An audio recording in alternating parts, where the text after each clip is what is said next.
नमस्कार दोस्तों, आपका स्वागत है हमारे यूट्यूब चैनल रेयर एजुकेशन में। सर्वेभ्यो नमो नमः। देखिए, आज हम बात करते हैं आरपीएससी द्वारा जो फर्स्ट ग्रेड और सेकंड ग्रेड के एग्ज़ाम, जो संस्कृत पेपर सेकंड का जो होने वाला है एग्ज़ाम, तो इसके लिए हम डिस्कस करेंगे संज्ञा प्रकरण के बारे में। देखिए, किसी भी अगर भाषा को अगर अपन समझते हैं या पढ़ते हैं या अध्ययन करना चाहते हैं, तो सबसे पहले उसकी प्रथम सीढ़ी जो आती है, वो आती है जैसे हिंदी सीखते हैं तो बारह गढ़ी कक्का वगैरह आता है। तो उसी प्रकार से संस्कृत को अगर सीखने से पहले सबसे जो पहला सोपान है वो है संज्ञा प्रकरण, जिसमें वर्णमाला आ गई, व्याकरण की उत्पत्ति आ गई, परंपराएं आ गई, उच्चारण स्थान आ गए, वर्ण व्यवस्थाएं आ गई। तो जितनी भी जो ये व्याकरण की प्रथम जो सीढ़ी है संस्कृत की, उसके बारे में अध्ययन करेंगे और वो है संज्ञा प्रकरण। संज्ञा प्रकरण अगर आपको समझ में आ गया तो मान लीजिए कि आपको व्याकरण में बहुत कुछ समझ में आ गया। तो संस्कृत सीखने से पहले अगर आपको तैयारी में अपनी सफलता को सुनिश्चित करना है तो आपको सबसे पहले संज्ञा प्रकरण का विशेष अध्ययन करना आवश्यक है। तो देखिए, अपने पास जो है टाइम है, अभी 3 महीने अप्रोक्स सेकंड ग्रेड के एग्जाम है। तो अपने इसी चैनल पे क्विक रिवीजन के लिए मैं डेली व्याकरण और साहित्य की एक एक क्लासेस डालूंगा। जुड़िए रेयर एजुकेशन चैनल से और अपनी तैयारी को सुनिश्चित कीजिए। तो अब हम बात करते हैं कि जो व्याकरण जो शब्द है, तो व्याकरण शब्द की अगर व्युत्पत्ति की बात करते हैं तो व्याकरणम शब्द जो है अपने आप में एक नपुंसक लिंग शब्द है। और देखिए, जितने भी नपुंसक लिंग शब्द है लगभग 90% जो शब्द आते हैं उनमें लास्ट में मैं रहता है।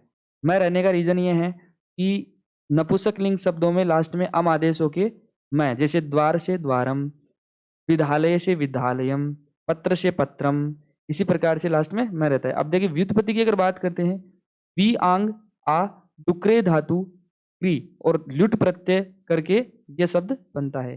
देखिए, ल्युट में जो ल और ट है इसकी संज्ञा हो जाती है यू के स्थान पे यू और ना को सूत्र से अनादेश हो जाता है। तो शब्द जो बनता है, देखिए यहाँ पे जो है, जो व्याकरणम जो शब्द व्याकरण शब्द बनता है और व्याकरण के बाद में न के स्थान पे णत्व हो जाता है। अटकुप वांगनुम वायपि से और न से णत्वम करके व्याकरणम शब्द बनता है।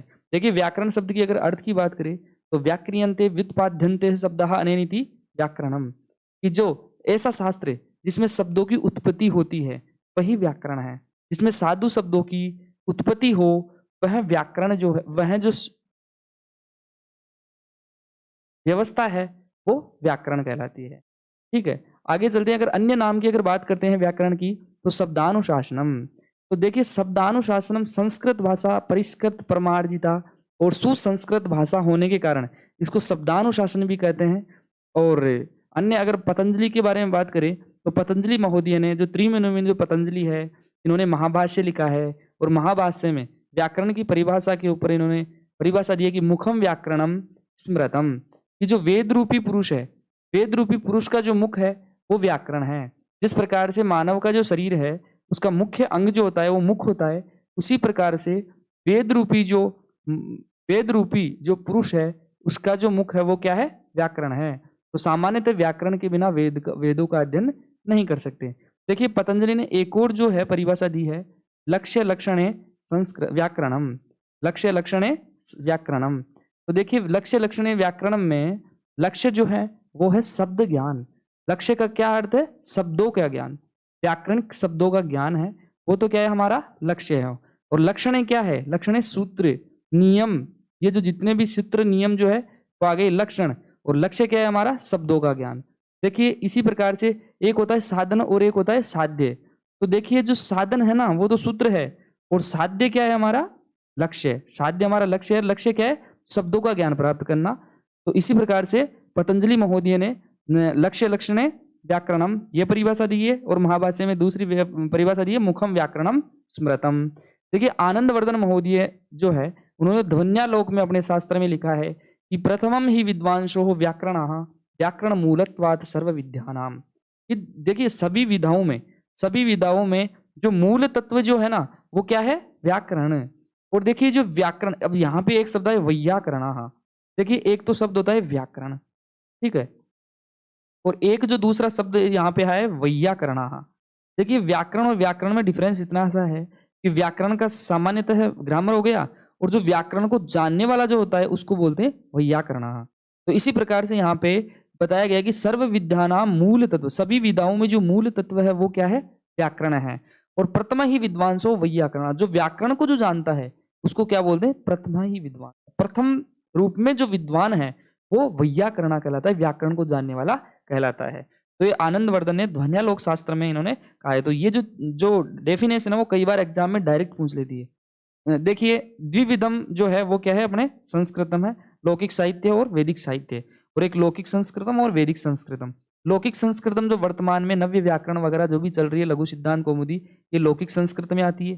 वैदिक साहित्य में जो सिद्धांत कौमुदी वगैरह जो वैदिक जो परंपरा है उसकी जो परंपरा को अनवरत करने में जो काम आता है वो वैदिक परंपरा में काम में आता है। अब देखिए यहाँ पे व्याकरण की अगर परंपराओं की बात करते हैं तो व्याकरण की परंपराएं सामान्यतः दो प्रकार से चली आ रही है, पारस्पति परंपरा और दूसरी परंपरा क्या है, माहेश्वरी परंपरा। देखिए पारस्पति जो परंपरा है ना उसमें इसको बोलते हैं कातंत्र परंपरा, क्योंकि इसमें प्रतिबद्ध शब्दों का पाठ किया जाता है, इसलिए इसको कातंत्र या कठिन परंपरा भी बोलते हैं। इसमें जो सबसे पहला प्रथम वैयाकरण की अगर बात करें तो प्रथम जो वैयाकरण वो थे इंद्र, और जो प्रथम प्रवक्ता जो थे वो थे बृहस्पति, बृहस्पति भी बोल सकते हैं। ठीक है, तो इसी प्रकार से इसके नामकरण की भी बृहस्पति से हुआ है कि जो प्रथम प्रवक्ता जो थे वो थे बृहस्पति, और बृहस्पति के चक्कर से इसको बृहस्पति परंपरा के नाम से जाना गया। ये कठिन परंपरा है, इसमें प्रतिबद्ध शब्दों का पाठ किया जाता है, इसलिए इसको कातंत्र परंपरा भी बोलते हैं। और अगर इसकी अनवरतता की बात करते हैं तो भगवान ब्रह्मा जी ने साक्षात बृहस्पति को ये ज्ञान दिया, बृहस्पति परंपरा का पुनरुद्धरण किया, और बाद में बृहस्पति के बाद में इंद्र ने, इंद्र के बाद में यम ने, और यम ने रुद्र ने, यम ने रुद्र को, और रुद्र ने वायु को, और वायु से वरुण को। इस प्रकार से आगे आगे परंपराएं चली आई। और दूसरी परंपरा की बात करें माहेश्वरी परंपरा, तो देखिए माहेश्वरी परंपरा इंपॉर्टेंट है, यहाँ से क्वेश्चन ज्यादा पुटअप होते हैं। माहेश्वरी परंपरा की अगर बात करें तो इसी को पाणिनीय शिक्षा बोलते हैं, और इसी का जो अगर प्रथम वैयाकरण की बात करें तो साक्षात भगवान शिव जी महेश्वर जो है वो है। देखिए इस परंपरा में व्याकरण का जो नियमों के रूप में दिया गया है, इसीलिए जो व्याकरण ज्ञान नियमों के अनुसार दिया गया है, अतः इस परंपरा को नियम परंपराएं भी कह सकते हैं। इसमें नियमावली जो चलती है इसलिए इसको क्या बोलते हैं, नियम परंपरा भी बोलते हैं। देखिए ये जो सभी नियम है ना इनको सूत्रों के रूप में बताया गया है। माहेश्वर सूत्रों में क्या है, सूत्र है, और सूत्र किससे बने हैं, माहेश्वर सूत्रों से बने हैं। तो इसी प्रकार से इस परंपरा को सूत्र परंपरा भी कहते हैं। ठीक है, इसे सुतंत्र परंपरा भी कहते हैं। ये सरल है, माहेश्वरी परंपरा के परिप्रेक्ष्य में ये सरल है, इसलिए इसको सुतंत्र परंपरा भी बोलते हैं। और इसे द्वितीय परंपरा भी बोलते हैं या अपरा परंपरा भी बोलते हैं। इसको प्रथमा परंपरा बोलते हैं। देखिए बृहस्पति परंपरा को तो प्रथमा और इसको अपरा या द्वितीय। ठीक है, तो इस प्रकार से चलिए अब देखिए अगर इनकी माहेश्वरी परंपरा की बात करें तो माहेश्वरी सूत्र जो है, एक तो माहेश्वर सूत्र आते हैं, इसमें सूत्र ने भगवान शिवजी ने डमरू वादन किया था, और उसके बाद में जो पाणिनि जी महोदय थे उन्होंने क्या है कि उस डमरू से आई हुई आवाज जो उद्घोष हुआ, उस उद्घोष से वहां पे 14 माहेश्वर सूत्र लिखे हैं, और इन्हीं को क्या नाम से आगे चल के माहेश्वरी सूत्र के नाम से इनको जाना गया। अब देखिए अगर व्याकरण की संप्रदाय की अगर बात करें ना तो संप्रदाय चल रहे वर्तमान में 9 संप्रदाय चलाती। इंद्रम चांद्रम कास्कृतस्नम कौमारम शाकटायनम चारस्वतम चापीशलम साकल्यम पाणिनीयकम। तो इस प्रकार से 9 जो है संप्रदाय चल रहे हैं। पहला संप्रदाय है इंद्रम, दूसरा है चांद्रम, तीसरा है कास्कृतस्नम, चौथा है कौमारम, पांचवा है शाकटायन, और छठा है सारस्वतम, सातवां है आपीशलम, आठवां है शाकल्यम, और नौवां है पाणिनीय। तो इस प्रकार से 9 संप्रदाय जो हैं वो व्याकरण साहित्य व्याकरण में चले हैं। तो इस प्रकार से 9 संप्रदाय है। इस श्लोक को याद कर लीजिए, कई बार इनमें से क्वेश्चन डायरेक्टली पूछ लेता है। देखिए त्रय मुनि की बात करते हैं ना तो संस्कृत में पाणिनि, कात्यायन और पतंजलि 3 मुनि का व्याख्यान मिलता है, इनका विवरण मिलता है। देखिए समय की अगर बात करें तो पाणिनीय शिक्षा में पाणिनि जो शिक्षा है इसमें इनका पाणिनि का जो कार्यकाल की अगर बात करें तो 500 ईसा पूर्व, 500 ईसा पूर्व है ना, और जो कात्यायन जो है कात्यायन का जो है 350 ईसा पूर्व, और पतंजलि का है वो 200 ईसा पूर्व। इस प्रकार से कार्यक्रम जो कालक्रम इनका रहा है वो रहा है क्या नाम से 500, 350 और 200, इस प्रकार से तीनों का कालक्रम रहा है। पाणिनि की अगर बात करें तो पाणिनि का जो जन्म की अगर बात करें ना तो पाणिनि का जो जन्म हुआ है वो सलातुर गांव में हुआ है। देखिए यहाँ पे जन्म जो हुआ वो कहाँ हुआ, सलातुर गांव में, और सलातुर गांव वर्तमान में लाहौर में है, और लाहौर का है वर्तमान पाकिस्तान में है। तो इस प्रकार से दाक्षी इनकी माता का नाम है, तो इसको दाक्षी पुत्र भी कहते हैं। शिक्षा जो हुई है वो तक्षशिला यूनिवर्सिटी में हुई है, तो इनके जो शिक्षा का जो काम है वो तक्षशिला विश्वविद्यालय में। पणिन जो है इनके पिता का नाम है, इसलिए इनको पणिन पुत्र भी कहते हैं। और पाणिनि जो नाम पढ़ा है वो उनके पिता से पढ़ा है। और इन्होंने अष्टाध्यायी की रचना की है।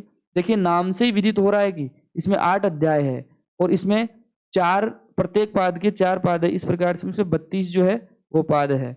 सूत्रकार कहते हैं ये पाणिनि है, उन्होंने सूत्र लिखे हैं और सूत्र टोटल 3978 सूत्र लिखे हैं।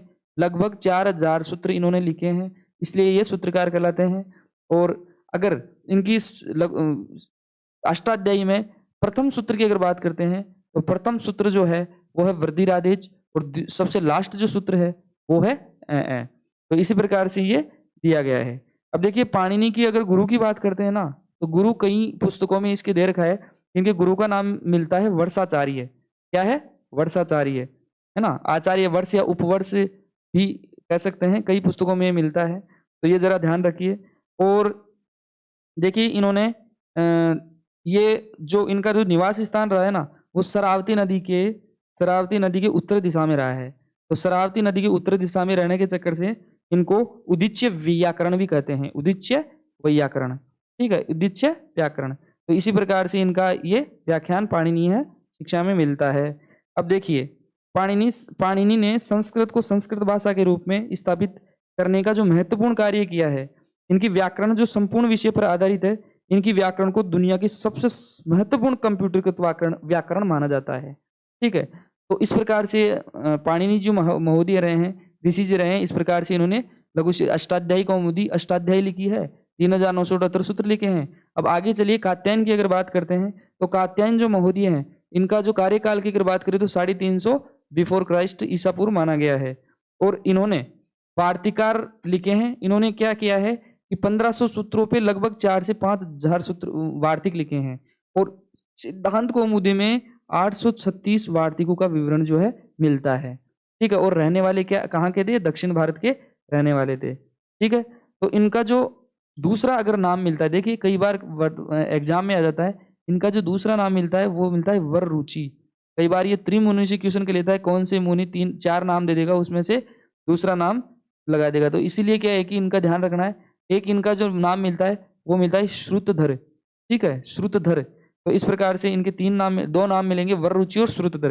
ये दोनों नाम याद रखना है। देखिए इनकी माता की अगर बात करें तो माता का जो नाम था वो माता का नाम था वसुद्धता, ठीक है। और महाभारत के अनुसार जो कात्यायन का दक्षिण भारत के रहने वाले थे, इसलिए ये दक्षिण भारत के निवासी कहलाए। और कात्यायन ने पाणिनि के विषय में संशोधन प्रस्तुत करने, छूटे हुए विषयों को जोड़ने और कठिन नियमों को सरल बनाने के लिए वार्तिक जो लिखे हैं वो लिखे हैं। और इस प्रकार से ये कात्यायन ने जो है एक स्वर्गारोहणम नामक काव्य लिखा है। स्वर्गारोहणम ये भी याद करके रखना है अपने को, स्वर्गारोहणम। और एक भ्राजा नामक श्लोक भी इन्होंने लिखा है, भ्राजा नामक श्लोक। तो इस प्रकार से ये जो कात्यायन है इन्होंने ये वार्तिकार है, पाणिनि सूत्रकार है। अब आगे चलिए पतंजलि जो महोदय है ना, तो पतंजलि महोदय ने महाभाष्य लिखा। ये महाभाष्यकार है और इन्होंने महाभाष्य लिखा है। और पतंजलि को सूंग वंशीय राजा पुष्यमित्र का समकालीन माना जाता है, ये कहीं पे विवरण मिलता है। और इनकी माता का नाम अगर बात करें तो माता का नाम था गोणिका, ठीक है। इनकी माता का नाम था गोणिका और इसीलिए इनको गोणिका पुत्र भी कहा जाता है। और वाराणसी के नागकूप पतंजलि के साथ जुड़े हुए थे। और इनका जो विशेष विवरण की अगर बात करें तो पतंजलि जो है इन्होंने महाभाष्य लिखा है। और महत्च यद भाष्यम इति महाभाष्यम। देखो महाभाष्य में 84 आहनिक है, कहीं पे देखो 84 लगा रखा है, कहीं पे 85 लगा रखा है। तो एग्जाम में टेंशन मत करना, 84-85 ऑप्शन में देगा। तो 84 और 85 आहनिक है, तो 84-85 आहनिक के बारे में यहाँ पे विवरण मिलता है। देखिए आहनि का मतलब है 84 दिन, तो 84 दिन में संपादित कार्य को 84 आहनि कहा जाता है। तो 84 दिन में महाभाष्य को इन्होंने लिखा है, ठीक है। और आगे अगर इनकी बात करें तो इन्होंने 5 प्रकार के प्रयोजन भी बताए गए हैं। और 5 प्रकार के प्रयोजन महाभाष्य में दिया है, वो है रक्षा, ऊ है, आगम, लघु और असंदेह। इस प्रकार से 5 प्रयोजन महाभाष्य में बताए गए हैं। अब देखिए यहाँ पे आगे बात करते हैं, तो नागेश की अगर टीकाओं की बात करें तो नागेश की टीका महाभाष्य के ऊपर कई जो लेखक थे उन्होंने अलग अलग टीकाएं लिखी है। अब जैसे नागेश महोदय हैं, नागेश महोदय ने जो टीका जो लिखी है वो लिखी है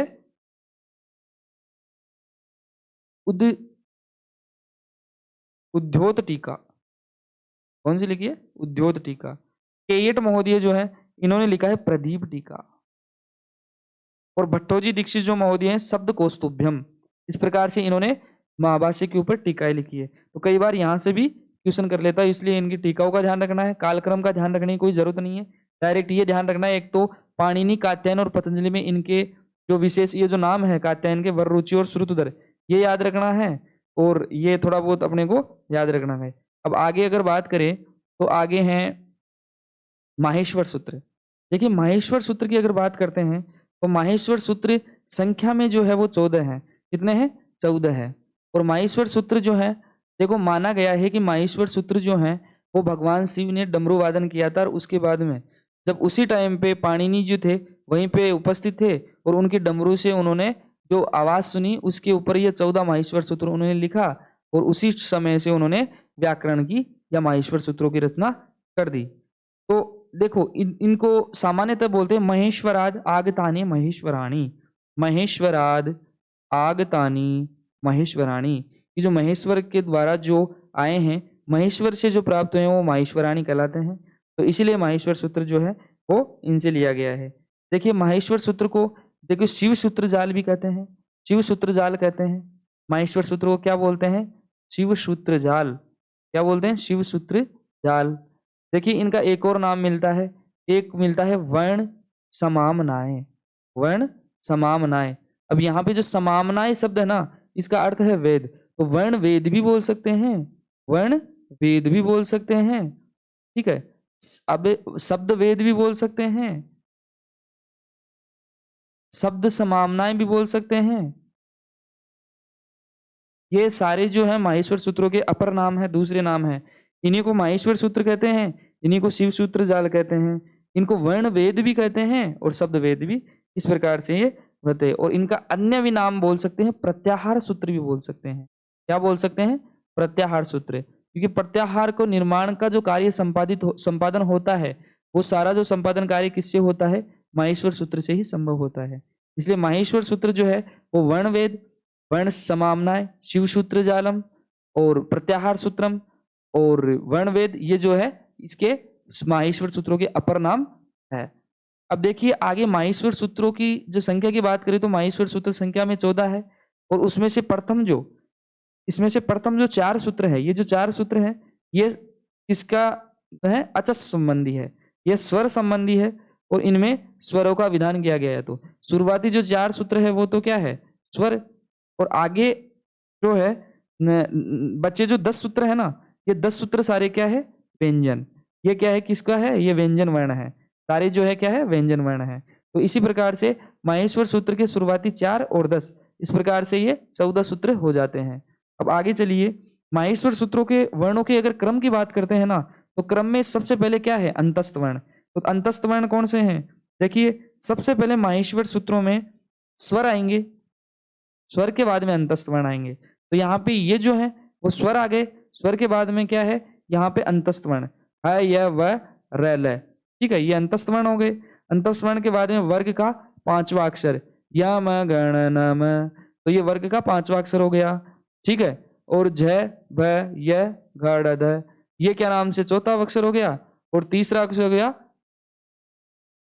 जब गढ़ से, और ये ख प चट ये दूसरा हो गया। और ये क प य स, ये क प ये पहला अक्षर हो गया। स है उसमें वर्ण हो गया। इस प्रकार से कालक्रम जो है वो यहाँ पे माहेश्वर सूत्रों में बिल्कुल साइंटिफिक तरीके से कालक्रम जो है वो लगा रखा है। अब आगे देखिए, अब माहेश्वर सूत्रों की अगर विशेष तरीके से अगर बात करते हैं तो माहेश्वर सूत्र में ये क्रम हो गया। अब देखिए यहाँ पे जो माहेश्वर सूत्र के सारे अंतिम जो वर्ण है ना, वो इत्संज्ञक वर्ण कहलाते हैं। इनकी सभी की इत संज्ञा होती है और इत संज्ञा को इनका क्या हो जाता है? लोप हो जाता है। तो सामान्यतः अगर बात करें तो आप बताओगे कि 14 सूत्र है, तो जाहिर सी बात है सभी का अंतिम वर्ण अगर इत संज्ञक है तो 14 वर्ण जो है वो इत संज्ञक कहलाए। लेकिन यहाँ पे एक ऑप्शन आता है कि यहाँ पे ये जो लन सूत्र है ना, पांचवा जो सूत्र है, छठा जो सूत्र है वो लन सूत्र है। लन में र प्रत्याहार बनाने के लिए यहाँ पे जो ल है ना, इसकी भी इत संज्ञा हो जाती है, ए की इत संज्ञा होती है, ठीक है। और ए की इत संज्ञा होने के बाद में यहाँ पे 14 तो व्यंजन और एक स्वर की क्या हो जाती है, इत संज्ञा हो जाती है। तो अगर प्रश्न आ जाए कि माहेश्वर सूत्रों में कितने वर्णों की संज्ञा है, तो उसका तो उत्तर हो जाएगा 15। कितने वर्णों की संज्ञा हो जाती है। अगर इसमें आए कि कितने व्यंजन वर्णों की संज्ञा होती है, तो आ जाएगा 14। अगर यह आ जाए क्वेश्चन एग्जाम में कि माहेश्वर सूत्रों में स्वर व्यंजन की इत संज्ञा कितने वर्णों की होती है, तो इसका उत्तर हो जाएगा 1, ठीक है। तो इस प्रकार से जो 15 वर्ण है जिनकी क्या नाम से इत संज्ञा माहेश्वर सूत्रों में होती है, ठीक है। तो यहाँ पे ए की इत संज्ञा ए जो है इसकी इत संज्ञा होती। तो इस तरह अगर कहा जा सकता है कि माहेश्वर सूत्रों में 15 वर्ण इत संज्ञक होते हैं, 14 व्यंजन वर्ण हो गए और एक जो है वो स्वर हो गया, ठीक है। तो इसीलिए इन इत संज्ञक वर्णों में जो णय जो है ना, णय का 2 बार पाठ हुआ है। अब णय का जो 2 बार अगर पाठ हुआ है, अब णय का 2 बार पाठ कहाँ कहाँ हुआ है, देखो ए ई उण में ण आ गया, ठीक है। और आगे जो है णकार आएगा लण सूत्र में ण आ गया। तो इस प्रकार से 2 है, तो 2 बार पाठ यहाँ पे क्या करने के लिए यहाँ पे किया गया है। तो इसका अगर व्यवधान की बात करें तो देखिए यहाँ पे मौलिक वर्णों में जो है ना, है का भी 2 बार पाठ किया गया है। देखो यहाँ पे है आ गया, और सबसे लास्ट में जो हल प्रत्याहार है, हल प्रत्याहार में भी यहाँ पे है का 2 बार पाठ किया गया है। तो ये है का 2 बार पाठ किया गया है। पहले वाला जो है ना, ये हाइवरट में है, और ये देखो यहाँ पे जो पहले वाला जो है वर्ण है ना, इसका प्रयोजन क्या किया गया है कि अट प्रत्याहार,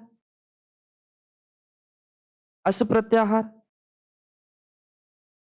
हस प्रत्याहार, इन प्रत्याहार, इन प्रत्याहारों में है का ग्रहण करने के लिए किया गया है, ठीक है। और आगे अगर दूसरे हकार की अगर बात करें, बाद वाला जो लण वाला जो हल वाला जो है इसकी अगर बात करें, तो इसकी अगर बात करने के लिए उच्चारण मित्रों में झल, रल, वल, सल, ये प्रत्याहार है। इन प्रत्याहारों में हकार के ग्रहण के लिए यहाँ पे दोबारा है का ग्रहण माहेश्वर सूत्रों में किया है।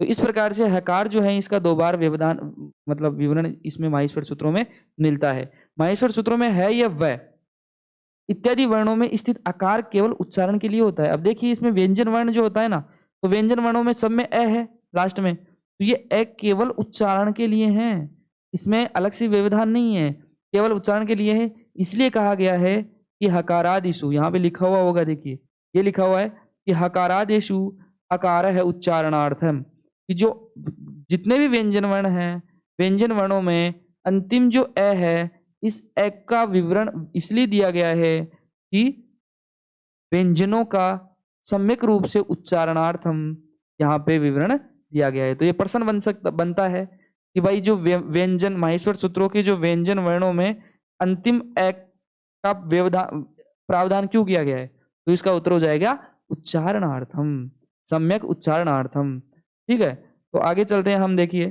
तो व्यंजनों के सुखपूर्वक उच्चारण के लिए ये होता है।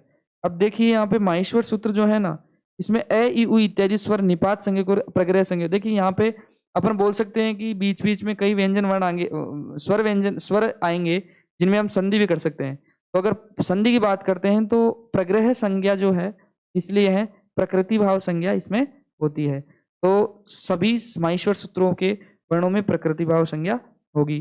तो आगे चलते हैं, ये माहेश्वर सूत्र हो गए। माहेश्वर सूत्र एक क्रम की अगर बात हो गई तो सबसे पहले स्वर आ गए, स्वर के बाद में अंतस्थ आ गए, अंतस्थ के बाद में वर्ग का जो कक्का होता है उसमें वर्ग के 5वें वर्ण की, चौथे वर्ण, 3 वर्ण, 2 वर्ण और 1 वर्ण, ये सारे वर्ग के वर्ण आ गए। सबसे लास्ट में ऊष्म वर्ण आ गए। तो इसी प्रकार से ये क्रम इनमें रहता है।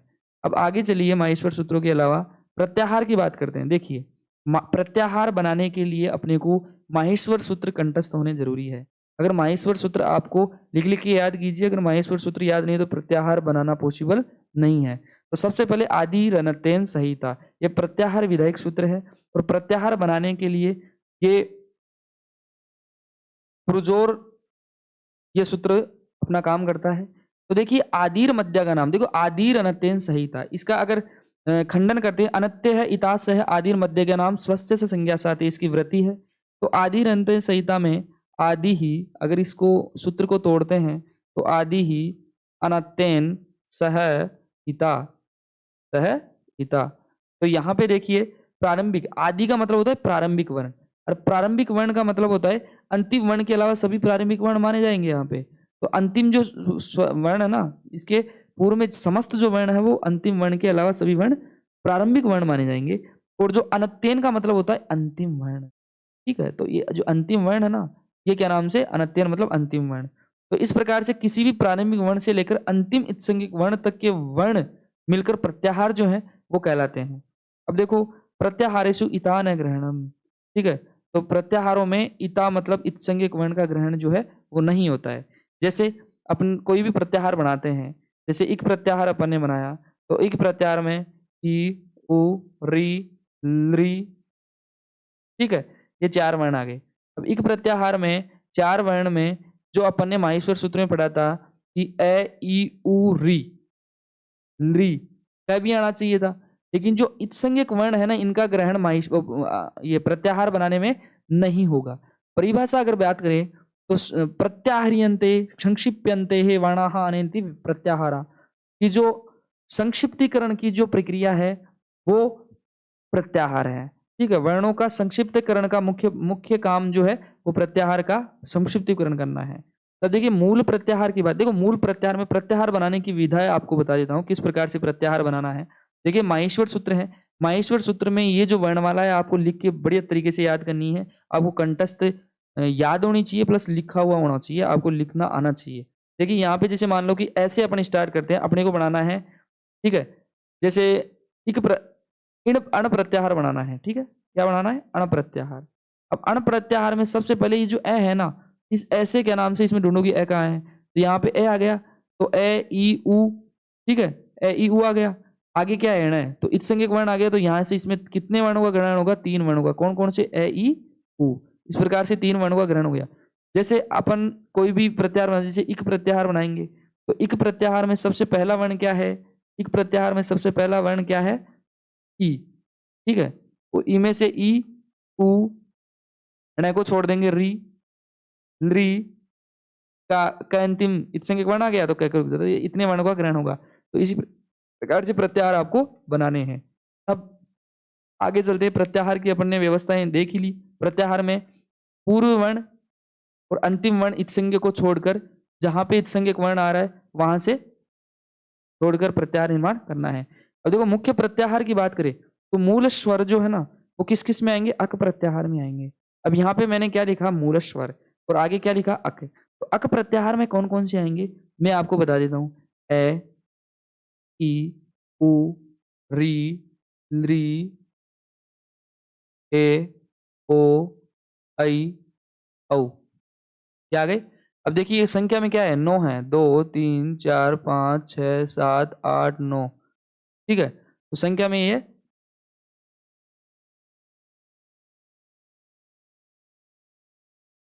ठीक है। तो ये 9 वर्ण है ना, 9 वर्ण क्या है, ये स्वर वर्ण है, अच स्वर है, ठीक है। तो मूल स्वर आ गए।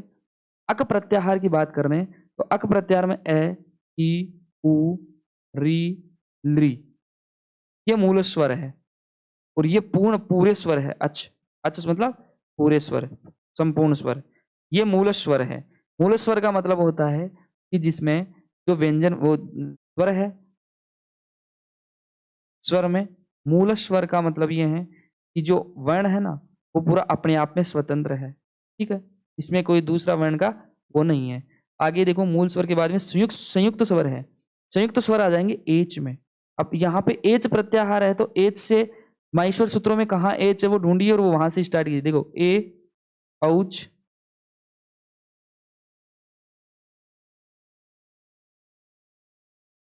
ठीक है, ए ओ ऐ औ। ये 4 वर्ण जो है वो एज प्रत्याहार में आते हैं। ये संयुक्त वर्ण कहते हैं। ठीक है, संयुक्त वर्ण कहते हैं क्योंकि 1 + 1 बराबर 2 वर्णों से मिलकर ये बने हैं, इसलिए इनको संयुक्त स्वर कहते हैं। ठीक है, और संयुक्त स्वर में देखिए यहाँ पे जो ए ओ ऐ ओ जो बना है, ए जो बना है वो बना है ए प्लस ई बराबर ए। ठीक है, और दूसरा है ए प्लस ओ बराबर ओ औ। ठीक है, ए प्लस ए बराबर आई, ए प्लस ओ बराबर औ। तो इस प्रकार से ये 2 वर्ण जो मिलके बनाए तो इसलिए इसको संयुक्त वर्ण कहते हैं। अब आगे चलिए, सभी वर्ण जो है ना वो सभी वर्ण अच प्रत्याहार के अंतर्गत आते हैं। अंतस्थ वर्ण जो यण अंतस्था य व र ल। ठीक है, ये यहाँ पे अगर ये 5वां वर्ण जो आएगा वो 5वां वर्ण आएगा यम। अब देखो ए ई ओ री ली ए ओ ऐ ओ। जस प्रत्याहार चौथा वर्ण, जस प्रत्याहार जो है तीसरा वर्ण दूसरा वर्ग, और खय प्रत्याहार जो है पहला और दूसरा वर्ण और वर्ग और चय प्रत्याहार जो है इसमें पहला वर्ग आएगा। ठीक है, पहला वर्ग, और व्यंजन में हल, हलश व्यंजन। हाँ, ठीक है, तो हल प्रत्याहार के अंतर्गत सारे व्यंजन आते हैं। इस प्रकार से प्रत्याहारों की व्यवस्थाएं रहेगी। अब देखो, प्रत्याहारों की संख्या की बात करें तो संख्या विशेषतः सामान्यतः पाणिनीय प्लस अष्टाध्यायी में 41 प्रत्याहारों का व्यवधान मतलब विवरण किया गया है। इसमें से कहीं पे 42 मिलता है, कहीं पे 41 मिलता है। देखिए यहाँ पे अगर उणादि सूत्र जो है यम प्रत्याहार को अगर इसमें मानते हैं तो टोटल 42 प्रत्याहार पाणिनीय शिक्षा के अकॉर्डिंग माना जाएगा। विवादास्पद र प्रत्याहार जो है ना, इस र प्रत्याहार को अगर काउंट करते हैं तो 43 अष्टाध्यायी के अकॉर्डिंग माना जाएगा। वार्तिक जो है 43 + 1 बराबर 44। अगर संय प्रत्याहार को भी मानते हैं तो फिर वार्तिकों को मिलाकर ये 44 प्रत्याहार हो जाएंगे। इसी प्रकार से आगे हम संस्कृत वर्णमाला की बात करते हैं। देखिए यहाँ पे मैंने बताया प्रत्याहार में कुछ एक चीजें हैं जो आपको समझ में थोड़ा डाउटफुल रहेगी। तो प्रत्याहार में अगर मैं बात कर रहा हूँ कि प्रत्याहार में जैसे यहाँ पे आपके माइंड में क्वेश्चन आया होगा कि ई जो है ना, इसमें जैसे ण है, ण जो वर्ण है वो माहेश्वर सूत्रों में 2 बार आया है। ठीक है, तो अब आप ये बताओगे कि अण प्रत्याहार जो है, इण प्रत्याहार हुआ एक, मान लीजिए अण प्रत्याहार है, तो आप ये कंफ्यूज में होगे नए प्रत्याहार इनमें वर्णों का ग्रहण कौन से णकार के पर्यंत में होगा।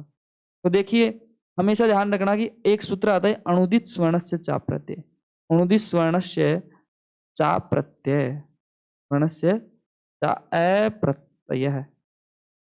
ठीक है, इस सूत्र के संदर्भित इसकी वृत्ति से संबंधित अगर कोई भी जो प्रत्याहार आए, अण प्रत्याहार आए, अण में देखो अण प्रत्याहार आएगा, अणु में अणुदित स्वर्ण से चाप प्रत्यय में जो अण प्रत्याहार है, इस अण प्रत्याहार में पहले वाला जो अण है, पहले वाला जो अण है ना, इस पहले वाले अण के पर्यंतम में अपने को वर्णों का ग्रहण करना है।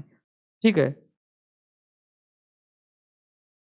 बाद वाले देखो इसमें अणुदित स्वर्ण से अणुदित स्वर्ण से अंतिम जो बाद वाला जो वर्णकार है ना उसके पर्यंत, इस तो इसमें 14 वर्ण आएंगे। अब 14 वर्ण आएंगे और उनका ग्रहण होगा।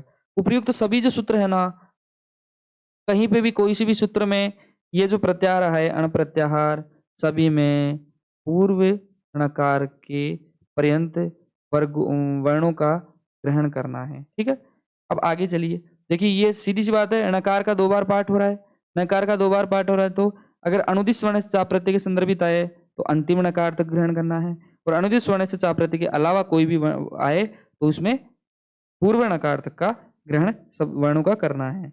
अब देखिए यहाँ पे एक मुख्य जो प्रॉब्लम आती है वो आती है, देखो र प्रत्याहार। ठीक है, र प्रत्याहार ये क्या है? देखिए र प्रत्याहार की बात करें तो माहेश्वर सूत्रों में जो 6वां सूत्र है ना, लण सूत्र, ठीक है, लण, इस लण सूत्र में क्या है कि लण सूत्र में अगर वर्णों की बात करें तो ल ल अ ये 3 वर्णों का ग्रहण लण सूत्र में हो रहा है।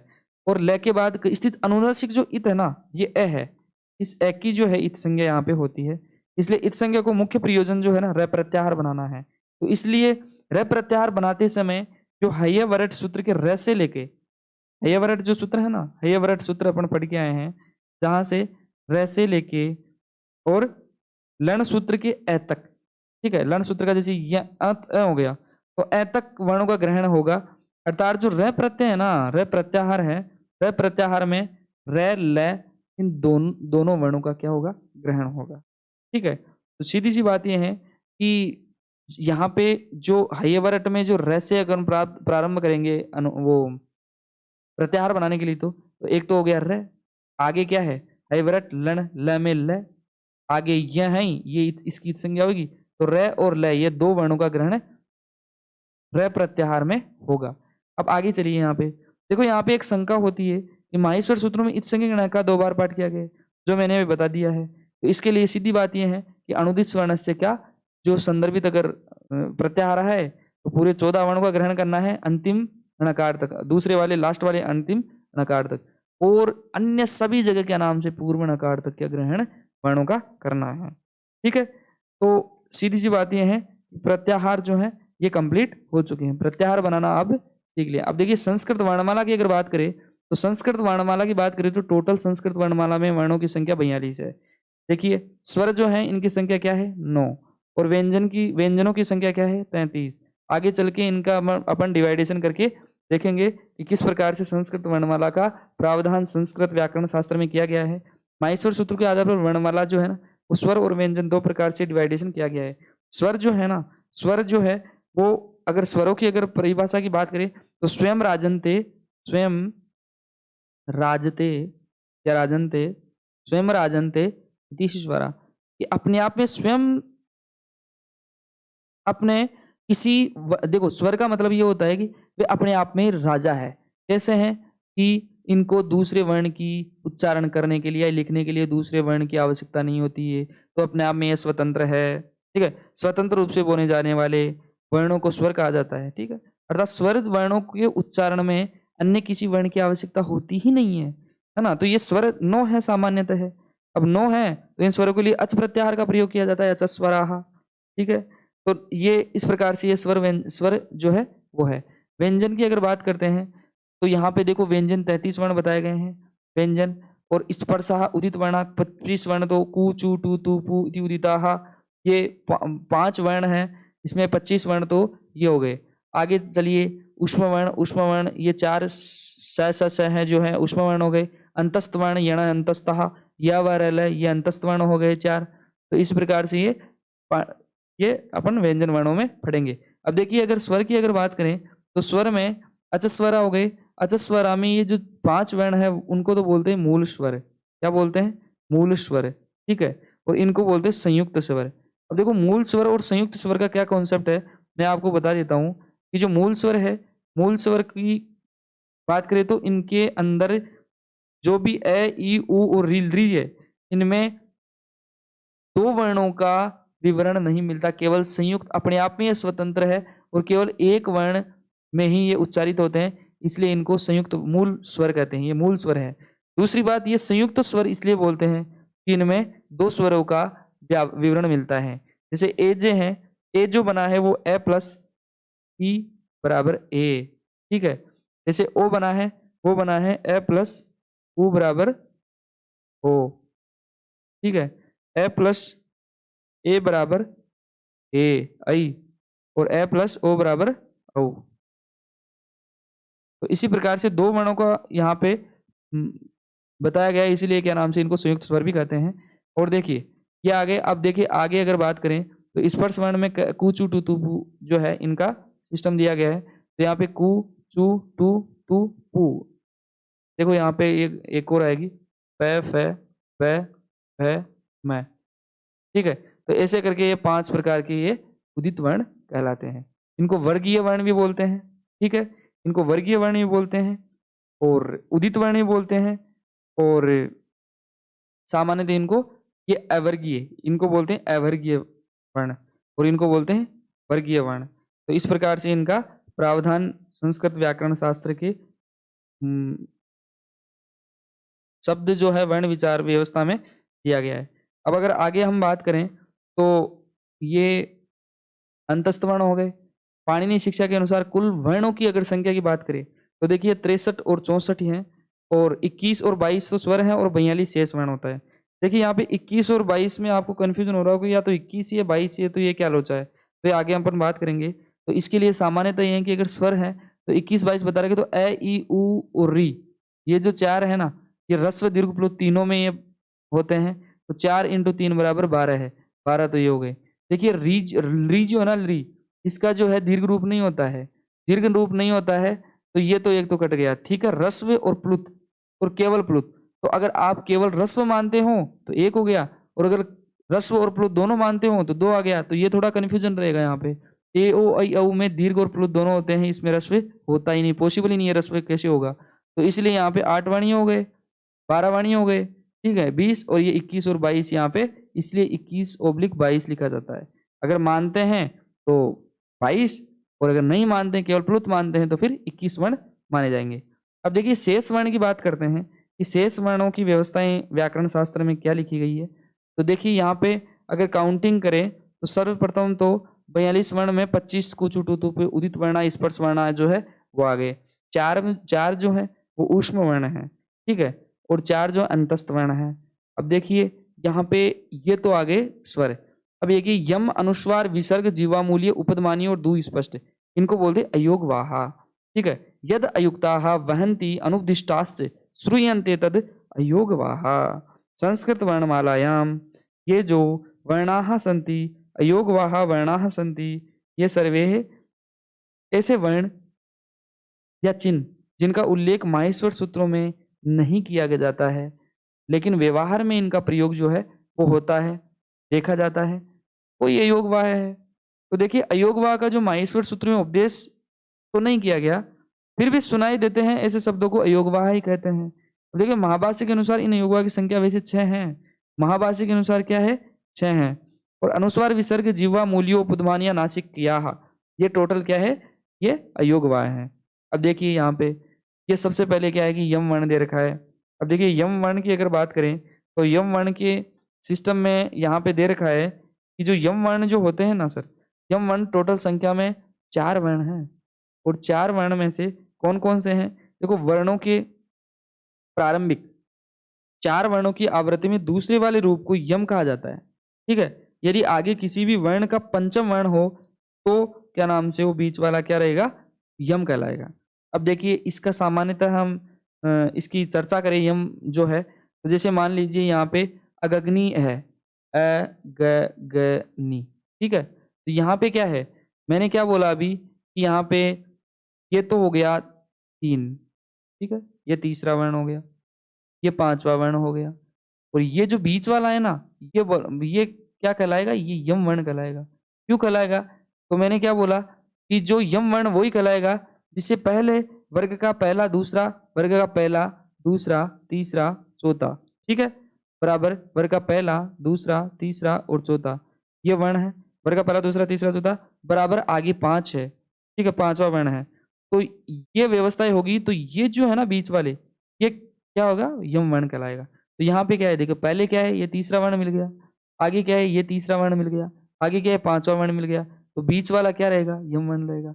तो इसी प्रकार से ये यम वर्ण कहलाते हैं।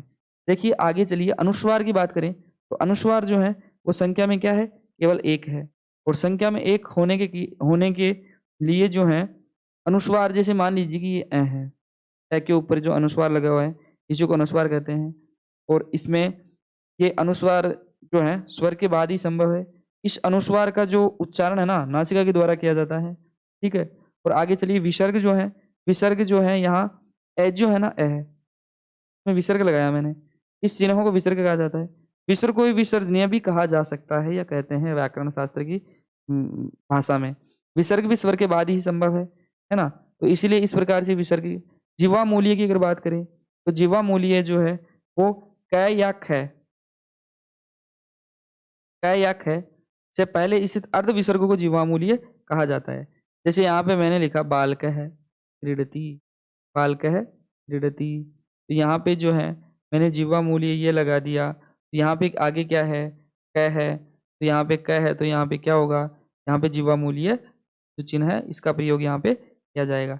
उपदमानिया नाम वही बात है, प और फ जो है ना, इससे पहले अर्ध विसर्ग जो होगा वो उपपदमानीय नाम कहलाता है। जैसे बालकः पठति, तो बालकः पठति में प आ गया, प जो आ रहा है वो उससे पहले उपपदमानीय नाम का जो है वो चिन्ह लगेगा। ठीक है, तो इसी प्रकार से और जो दूहे स्पष्ट जो शब्द होते हैं ना, तो दूहे स्पष्ट शब्द की अगर बात करें तो दूहे स्पष्ट शब्द जो है वो वास्तव में शब्द वर्णमाला शब्दों में इस प्रकार से व्यवस्था इसकी की गई है कि जो दूहे स्पष्ट व्यवस्था में दूहे स्पष्ट की समस्या को समझने के लिए व्यवस्था की गई है। आगे चलिए।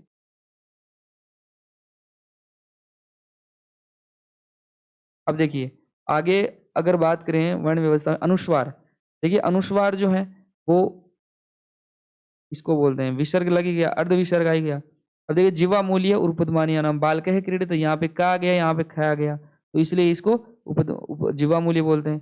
उपपदमानीय नाम प और फ आ गया और यहाँ पे ये लग गया। तो इसी प्रकार से यम वर्ण है, यम वर्ण 4 वर्ण होते हैं। यम वर्ण के बारे में मैंने बताया 1 2 3 4, 1 2 3 4 बराबर 5, तो ये बीच वाला जो है यम वर्ण कहलाता है। जैसे मैंने उदाहरण दिया अगग्नि या गगनतु, गगनतु में 4 आगे 5 बीच वाला यम वर्ण। ठीक है, तो इस प्रकार से ये वर्णमाला की व्यवस्था है व्याकरण शास्त्र की संदर्भ में दी गई है। पाणिनि शिक्षा एवं वर्णमाला की अगर बात करें तो वर्णमाला की अगर संख्या की बात करें तो वर्णमाला की संख्या में पाणिनीय शिक्षा जो है ना, पाणिनीय पाणिनीय शिक्षा में वर्णमाला की काउंटिंग की बात करें तो सीधी सी बात यह है कि 63 और 64 वर्ण है। ठीक है, और पाणिनीय शिक्षा के अलावा शेष वर्ण वगैरह अपन ने इसमें ज्ञात कर ही लिया। आगे चलते हैं अपन 63 64 के बाद में है जो 63 64 हो गए। इसी प्रकार से ये वर्णों की व्यवस्थाएं की गई है। ओके, धन्यवाद, thank you so much. Okay, इसी प्रकार से आप अपना ये क्लासेस देखते रहिए।